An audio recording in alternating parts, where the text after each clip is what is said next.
ikaw nakatapusan mo na. What's up, Battle People? Sumayin niyo ang kagandahan! Ayan, narito ang mga kakulto ko ngayong gabi. Beautiful, beautiful, beautiful, beautiful.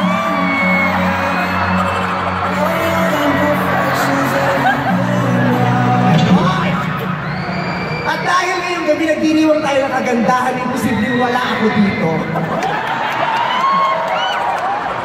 Kanina, suot ang kanila mga pulang gown. Nakita niyo ang mga past winners ng Binibining Pilipinas, ang mga pinadala sa iba't ibang bansa upang i-representa ang Pilipinas. Ngayon natutunghayan niya naman ang mukhang kailanman ay hindi magre-represent ng Pilipinas. Inlolo-loko sa akin. Pinaghandaan ko ang gabing ito dahil magtutuos kami ni Catriona. Sa sobrang paghahanda ko, itong suit ko, nagmukha akong puno ng saging. Sabi ko sa designer ko, ayusin, kailangan kakaiba ko. Ayan, nagmukha akong puso ng saging. Nagulo ka ni Mano. Yung mukha, tikbalang yung tsura, manananggal na. Ito. Inausap ko si Mac Tumang. Sabi ko, Mac Tumang, gawan mo naman ako ng damit. Tirinay niya akong gawan ng damit. Sinukat niya. Kaya nung pagsukat sa akin, tinanggal niya rin. Dahil yung Mac Tumang, nung sunod ko, nagmukhang timang. Sabi ko, huwag na masisira ang karir ko, kaya hindi ako nakapagsuot. Itong damit ko ay napaka-memorable sa akin ito dahil malaga ang taong nagmamayari ng damit. I want to say thank you to my dad. Sa tatay ko talaga ito pinaliitan niya. Galit na galit nga ang tatay ko na nakita niya sinuot ko ito. Sabi niya, ba't sinusuot ko yan? Ayaw niya kasi ginagamit yung gamit niya. Kaya nung nakita ko ito sa closet ng tatay ko, sabi ko, tay, ba't ganyan namin ko? Bakla ka ba? Sabi niya, ewan ko ba? Ganyan rin naman ang lolo mo noon. Sasabi ko, ano, bakla tayo lahat? Sabi ko, hindi ko alam, baka naging tradisyon na lang. Ngayon pa man, alam kong lahat kayo, katulad ko, ay nanood ng Miss Universe 2018. Lahat tayo aligaga, lahat tayo gumising ng napakaaga para masaksihan ang laban ni Catriona at samahan natin siya noong araw na yon. Tama? Lahat tayo kinakabahan, tama? Lahat tayo pinipigil ang hininga tuwing may i-announce, tama? Kaisa ko kayo, at kung kaisa ko kayo, everybody say, wow! Hindi pa para kayo mga timang. Kahit si Mrs. Araneta, nakita ko sabi niya, wow! Napaniwala ka si Mrs. Kaisa natin siya. At hindi lang yan, nung in-announce mismo ni Steve Harvey na si Catriona Gray ng Pilipinas ang Miss Universe 2018, ay ba, nagkagulo sa buong bahay namin. Matapos makipagkabugan ni Catriona, kami namang magkakaibigan sa bahay ang nagbubugan. Panoorin niyo itong video.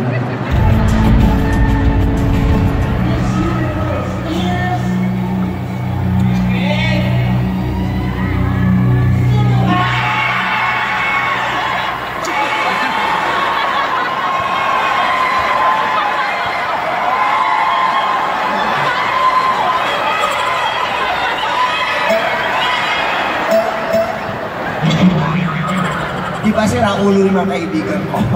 Umabot sa sabunutan si Fana Tadyakan at ibang klaseng ma-excite talaga ang mga Pinoy katulad ko. At siguradong may excite na naman tayong lahat dahil eto na. Makakatsikahan ko na nga ngayon ang nag-iisa at mahal na mahal natin. Please welcome back Miss Universe 2018, Miss Catriona Gray!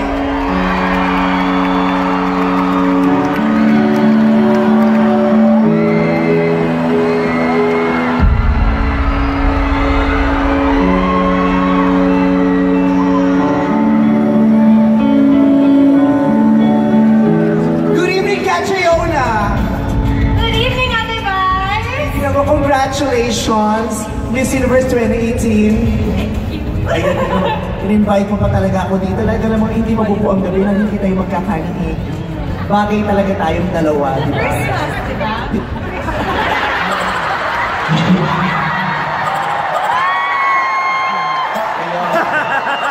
wala pang question and answer, naiskoran mo na ako agad. Christmas, mukha akong The Grinch. Tignan mo naman. Lumupo tayong dalawa. Bakit yung upo niya ang ganda yung sa akin? Parang, ano to? So, parang galing ng kalangitan, ito parang galing ng purgatorio ito. Nagmukha akong alagad ng demonyo rito. Itim talaga, napakasama na ugali nyo. Okay, let's sit down. Yung sa'yo may unan pa. Yung sa akin, yung mga ganito pa, parang lalagyan ng mga ribbon. Yung sa'yo maganda yung sa akin lalagyan ng ribbon, alaala ng mga magulang at kapatid. Pinapastas nyo talaga ako dito, dahil. Okay. Ano ba yung upo? Ganyan dapat. Nakaipit sa... Ang hirap naman dyan. Ganito na lang. Kamusta ka? Ayos na tayo dyan. Pagmula nung nanalo ko ni Sinilas, ang dami mo ng interview na ginawa at lahat yung magaganda, formal. Mayroon ka lang makakaroon ng interview, mukhang adik yung Pero bagay pa na tayo sa isang frame, no? Vice and Kat, ay parang pwede tayong ano ngayon, tandem. Kasi nung nanalo si Pia, napakaswerte ko kasi pinagbigyan ako ni Pia words lang na sumama sa pelikula ko, napakaswerte ko. Baka pwede naman tayong susunod. Diba? Vice and Kat, ang pangalan ng team up natin, Vakat.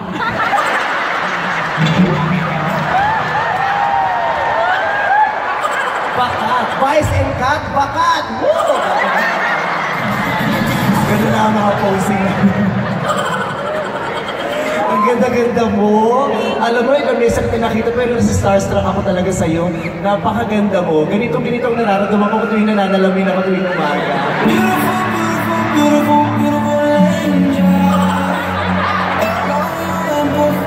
Sexy mo. Kaya naman, nilaliman ko yung damit ko eh. Sabi ko, laliman mo pa yung mukhang may goiter ako sila.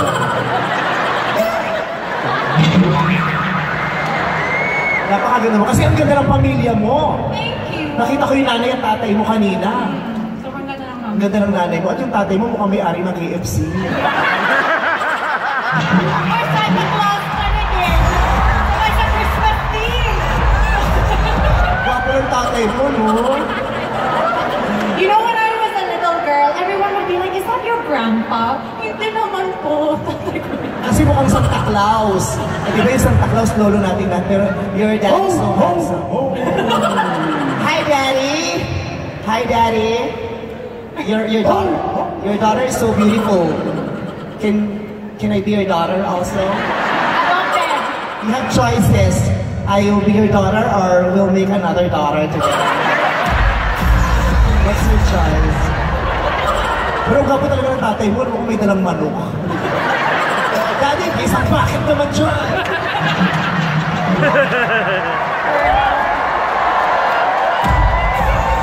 Yung tatay mo tumatawa na lang pero hindi niya alam siya yung pinagtatawa na. Masaya lang siya. Joke lang. Okay, mag-chikahan tayo. And bago tayo magtuloy-tuloy, I want to say thank you very much for allowing me to interview you tonight. Siyempre, Advice, I wanted to guest on GGB before I left. You were so busy. She was actually scheduled to guest, di ba? Kaya lang na-cancel dahil ang dami mong ganap. Siyempre, ayoko namang maabala ka sa pag-prepare mo for Miss Universe. True, but at least mas bangga yung set natin ngayon. Oh, so nilalait na yung set ng Miss Universe. At least namin! Makabonggang set. But at least nakalamag down ako today. O bakit? Nakapuro lang sa akin yung...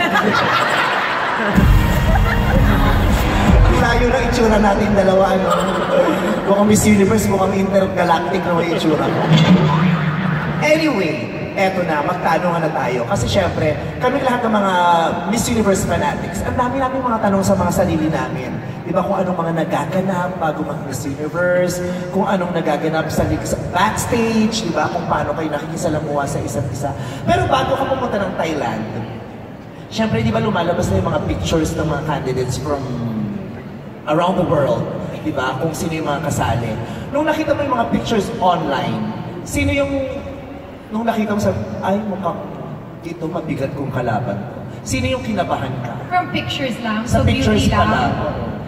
Sobrang ganda si Miss Russia, Hungary, Jamaica, Ang gaganda nila lahat sa pictures nung nakita mo. Yung nga. Pero lahat sila hindi sumema, yung mga nabanggit mo. So sabi sa inyo, huwag kayo nagpapapaniwala sa litrato eh. Naging Instagram ko, daming likes. Ang layo sa katotohanan. Diba? Siyempre sa picture, budol is real. Pero sa picture, sila sa, ito, ang gaganda nila. Talagang feeling mo, mahigpit mo silang kalaban. Beauty of face-wise lang. Oo, face-wise. Pero nung nagpunta ka na doon, nung nasa Thailand ka na at nakita mo sila sa personal, sino yung, yung namang haka, yung kahit paano na starstruck ka din. Starstruck? It always in my mind, si Miss Russia, because she looks like a Barbie doll in real life, like not even a pore.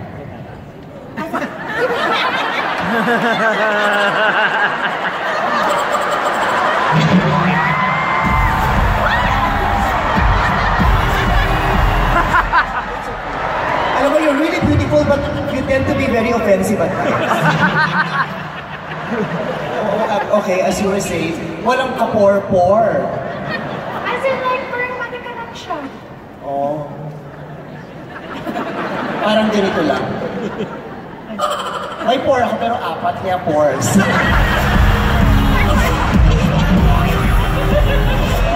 Si Miss Russia talaga, ang ganda sa personal. Yeah, she's the one that's stuck in my mind because every time you see her, she's just... Mabait siya.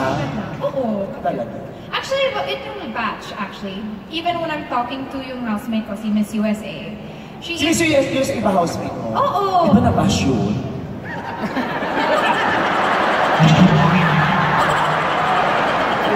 Huwag kang makikipagkaibigan ko, nagigigil ko. Chawas lang. Charot lang. Papatawa lang ako. Oh, mabait naman. Mabait yun. Actually, nakasama ko siya ng isang araw. Gumibig yun sa Timog eh. Oo, nakasabay ko. Nasa 7-Eleven, bumibili ng hotdog. Sabi ko, ito pala yung Miss USA. Mabait naman. She was nice. Everyone was nice. Wala akong experience na, everyone was just friendly.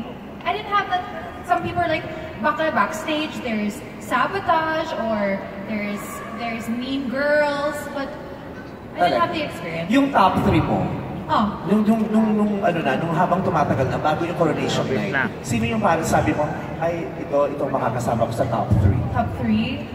I really saw, South Africa and Venezuela were very strong. Even from before the panel. Venezuela was one of the first girls to be crowned, and her walk is killer. Like, I love her ramp walk. And then South Africa naman very well spoken. I also thought that Costa Rica was very strong because she seemed very natural in her personality, the way that she was really friendly. Sino pa ba? Tama na, top 3 lang, di ba? Ay, okay, ayan. May option. Magaling siya talaga, pero mahina siya sa math. Buti na lang walang math sa Miss Universe mo. Tapos nung dalawa na lang kayo ni Miss, sino ba yung... South Africa. Di ba pag dalawa na lang, magkahawak kayo? Di ba laging gano'n, magkahawak, nakabutot? Tapos hindi naman, wala na kayong mikropono, nakikita na magkahawak sa gagawin. Yung totoo, ano bang mga sinasabi? Did you read our lips? What do you think we Hindi ko nga said? kasi tulala na ako noon eh. Ang mahal nagdadasal na ako noon. Sabi ko, Philippines, Philippines, Philippines, Philippines, Philippines. Gumagano na ako. Tapos nakikita ko, ano bang sinasabi niyo? Sabi ko lang, tayo na-etso lang na tayo nitong dalawa to. Pero ang totoo pala, nagmumurahan lang sila. Anong sinasabi niyo? It was more like, I said, I'm so happy to be here with you. I know whatever will happen, you'll be amazing. She said, you too, babe, you too. Yuto lang. You too yung band. Liyuto ka lang, wala masyadong message. Gitera din yun. It was such a nerve-wracking moment kasi, na sobrang... Pero that moment, you knew it was gonna be you. Kasi we knew it. Why were you praying? Yeah, we knew. From the very start, we knew it was gonna be you. How about you? Did you know it was gonna be you? Because if you knew that it was gonna be you, just like us, we knew it was gonna be you, then we all knew.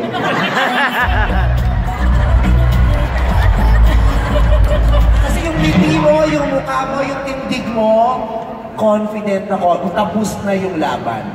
But inside, grabe yung puso ko, as in, like, I felt like Yeah, it was just that moment na parang the world shuts down and then you're just waiting for that one country to be called by Steve and you're hoping and praying that he says it right. Tapos na lang. Walang fear eh, di ba? Oh, ang nakakala ko doon, pagpanggit ng country, mag-aantay ka ng ilang segundo kasi baka mabawi. Diba? Pag sinabing Philippines, kakinya ka pa muna. Kasi usually pa siya, Philippines, eh, yung pag si Steve Harvey, Philippines! Well, diba? Magdududa ka na eh. Hindi nga. Delegebe? Abay ka, yung personality ang naman sinasabi, anyari? Pero sa swimsuit, sino pinaka-sexy? Costa Rica. Talaga? Yeah, she... Anong waistline niya? Hindi ko alam. I didn't go up to her with a measuring tape. Ang liit talaga ng, kurbada talaga. Yung curves niya, grabe. Well, that's what I find beautiful naman. Pero yung rampa mo, parang ikaw yung pinaka-sex. Saan siya ka na mahihirap ako sa, my English is, it's like my cell phone, it's low bat. You have to charge it every now and then. Sino pinaka-best friend mo? Denmark and Sweden. They're my besties ever since, because actually we're from the same batch of Miss World noong 2016. Ah! So parang reunited. Oo.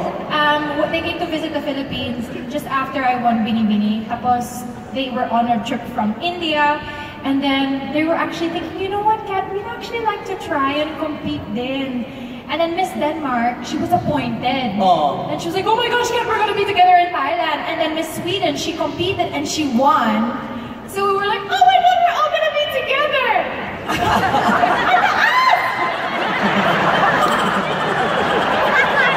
Alam mo, kahit ano sabihin mo, hindi ka naiintindihan kasi tinititigan lang kita. Yung mukha niya parang nangunguusap, yung kahit, promise, wala akong naiintindihan kasi napapaganyan lang ako sa'yo. Ang ganda talaga niya, yung parang, anong pinagkaiba namin? Dalawa rin naman ang mata ko. May butas din naman yung ilong ko. May mali eh.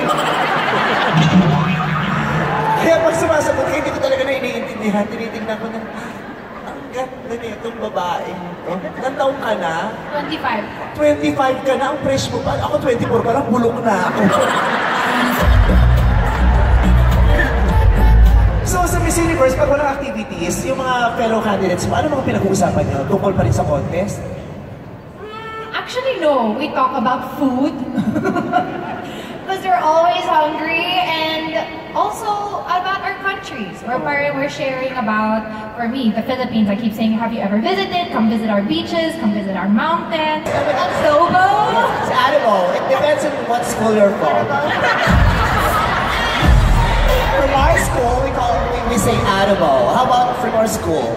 Adobo? Adobo. Oh my God. It's adobo. When it's fully cooked, it's adobo. But when it's hard, it's adobe.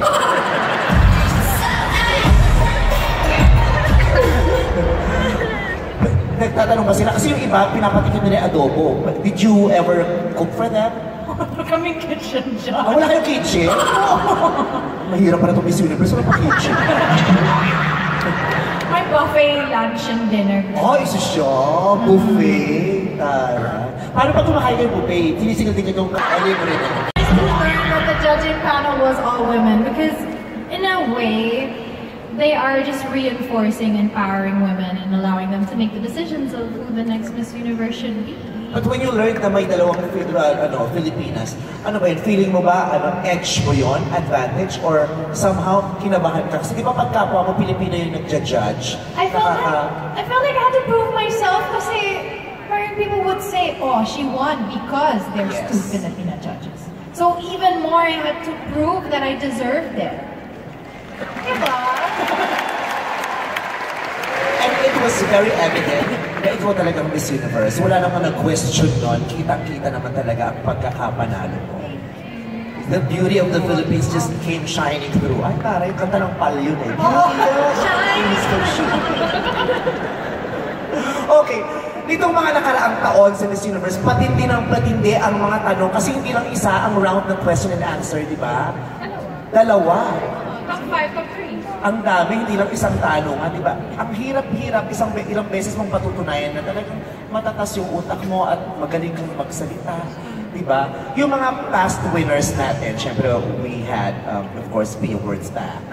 We had Miss Gloria Romero, charot. Hindi siya sumali, may shooting siya. Si Miss Gloria Diaz, di ba? At syempre si Miss Margie Moran, di ba? Pinanood mo ba kung paano sila sumagot dati? Okay, kunyari itatanong ko sa'yo yung tinanong sa isa sa kanilang tatlo na nanalo ng Miss Universe bago ikaw. Tanongin natin yung tanong niya yung kay Miss Margie Moran. Kasi di ba yung tanong sa kanya parang, dito yun.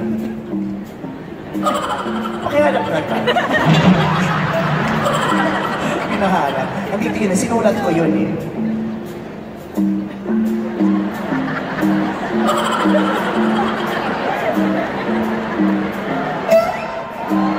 Hindi mo makita. Ito na. Okay. Ay, nandun pala. Farsighted ako, pakilapit yung TV.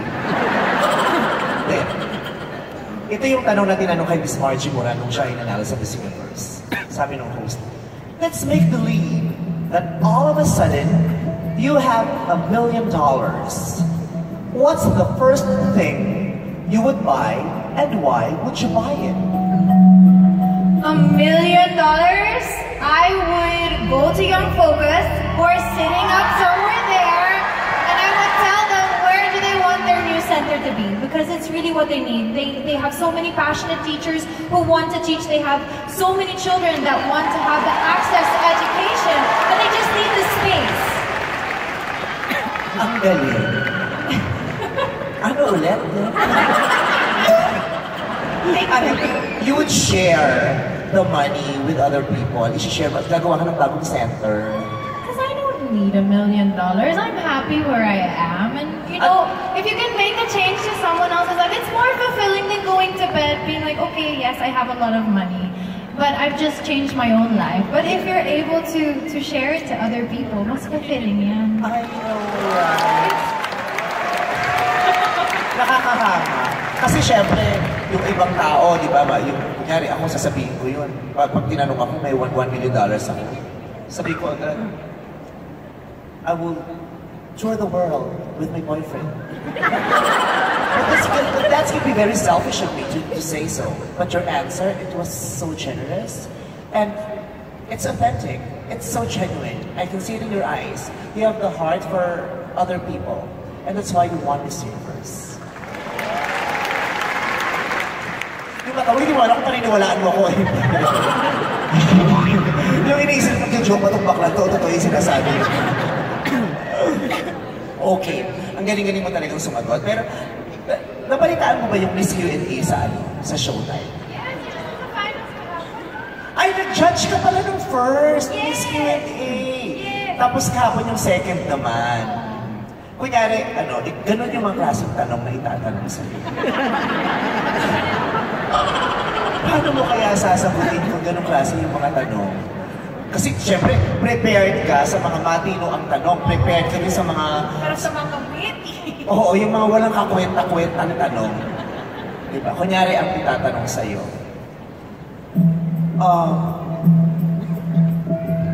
Kung papipiliin ka, ano ang pipiliin mo?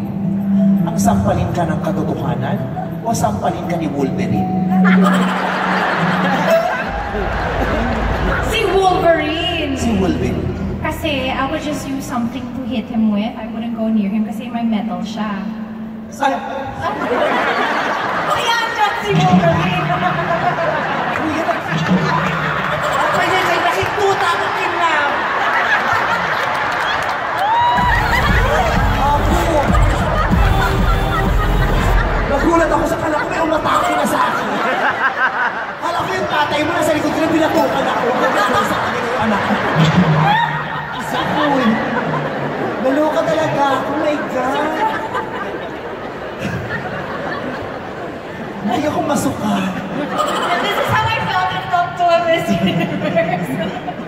Naloka ko. So ano ulit yung sasagutin mo? Sino pipiliin? Si Wolverine ang pipiliin mo kasi? Kasi I would just do it from a distance with something so I don't have to go near him kasi may may claw siya. Makakaiwas ka at lalabanan mo si Wolverine. Sabay, suot mo naman yung laban. Tingnan mo lang kung di matakot si Wolverine. Bigat to Yung lava walk, ikaw nag-decide nun na ikaw ang magsasabi. No, it was my mentor, si Kuya Kaloy, Carlos Buendia. He named the walk the Lava Walk. Siya yung actually responsible for my walk and personality from training din. Oh. But he took the inspiration kasi my mom, my beautiful mom, her family is from Oas, Albay. Kung saan matatagpuan, kung saan naman malapit ang Mayon Volcano. Yes. Diba? Saan nga nga ba And Mayon of Volcano? course, she had the dream when I was younger. Tanong natin kay Mocha, nasaan ako?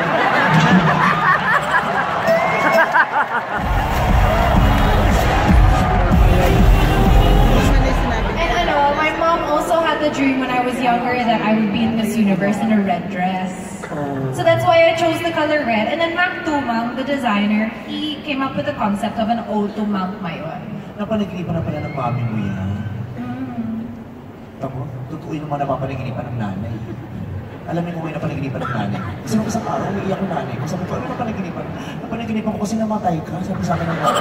Namatay daw ako. Ako kayo na magkatotoo, nakakalungan. Kailangan ko, sabi ko yung nanay ko, itigil niya muna yung pananaginip mo. Okay.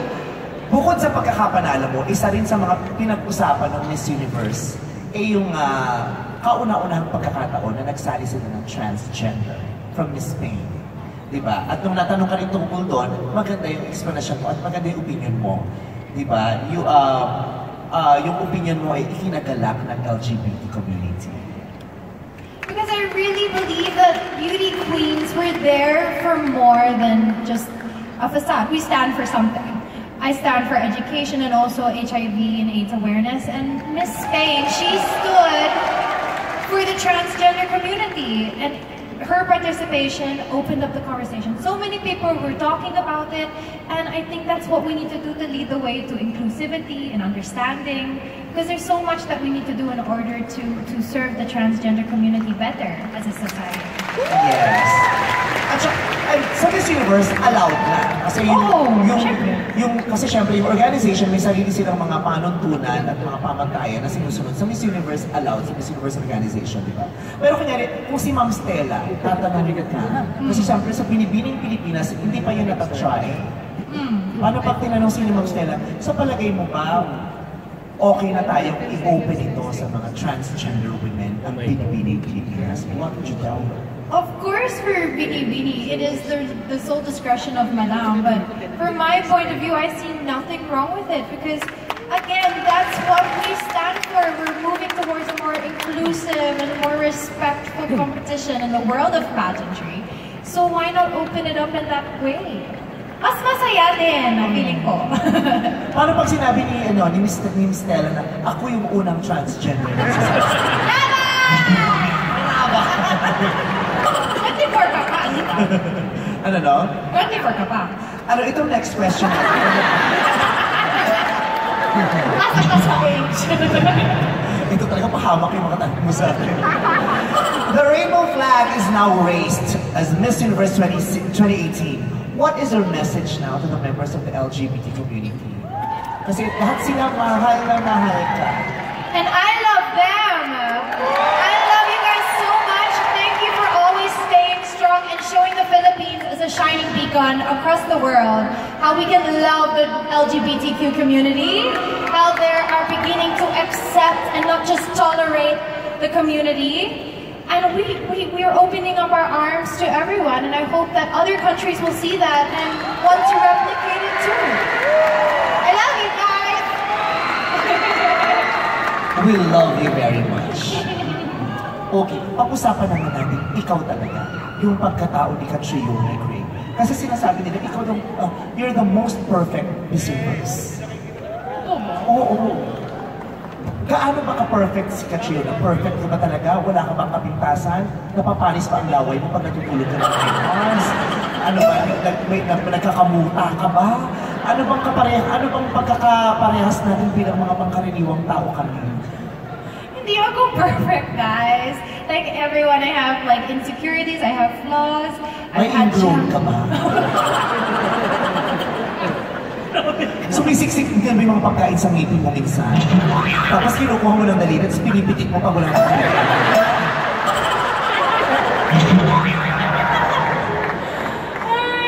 I feel like it's being in pageants, people have the perception na beauty queens sobrang perfect, parang walking Barbie dolls lang kami.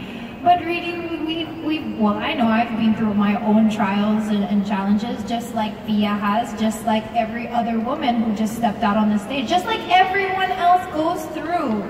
We just happen to be able to wear beautiful dresses on stage and be dolled up in hair and makeup, but you know, we're not perfect, and that's okay, because perfect doesn't exist. Guys, we're not perfect in this world. Perfect doesn't exist. Oh my God. I don't exist. Ikaw yung exception to the rule. Okay. So masasabi namin, si Catriona at kami, parang iisa lang tayo. No? Ikaw yung bituin na hindi malayong-malayo sa amin. Dahil di ba, ikaw yung pagiging Pilipino, ganun din kami. Marami tayong sinishare na pagkakaparehas kay Pilipino. Ginagawa ba ng Miss Universe yun? Ang Miss Universe ba nauutot din ang hindi sinasadya? Nang may kaharap na tagalang-galang na tao. Ano ba? I'm not a unicorn din Parang normal person lang ako. So nangyayari din sa iyo yun? Tapos pag tinanong ko In ikaw... public, not yet. Talaga? So ano, nakakausap yung puwet mo? Huwag dito na. Not right now. Ang galing. Yung sa akin kasi, rebelde. Pag sinabing no, gagawin. Ganun siya, matigas ang ulo. Kaya minsan nga, biglang, hindi ako yun. Magaling ako magturo. Diba? Okay. Katulad na sinabi ko kanina, marami talagang tumatawag sa na best Miss Universe ever. Pero sinabi mo nga, wala namang perfect. Sa palagay mo, bakit kanina sinasabi ng best Miss Universe ever?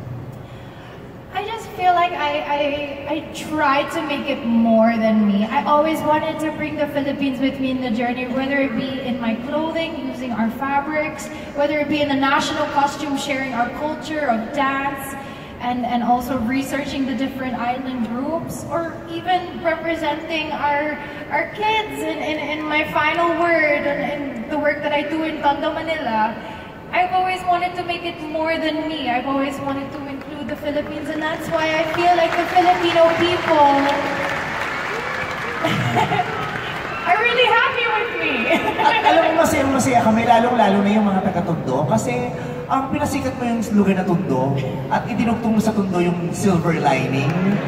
Diba? Parang ngayon at saka diba, ang daming na tuloy nagkakaroon ng ideya na may magaganda at inspiring ang Tondo. Kasi di ba dati pag sinabi ko, nakakatakot, pangit na lugar, ganun ang connotation ng pagtundo. Pero dahil sa'yo, ang Tondo ay naging lugar ng inspirasyon. Also, because when you talk to yung mga bata, yung families, yung parents, yung staff and teachers, and you hear their stories, they're beautiful in a way. And it inspires you. And that's the beauty I meant, not the visual beauty. Because it is... Congratulations, and I would like to congratulate myself dahil ang laking pagkakataon, ang laking oportunidad sa akin ito na makausap ka ngayon sa harapan ng napakaraming magagandang tao dito. Thank you, Ate Kai. Maraming salamat. I love you. I love you! I love you very much. Isang karangalan po talaga sa akin, or better yet, isang korona para sa akin ang makausap si Catriona Gray. Pinasaya mo kami, pinatili, pinapadyak, pinatadyak, pinatumbling, lahat ginawa namin sa sobrang kasiyahan. Maraming salamat sa iyo. At kasama mo,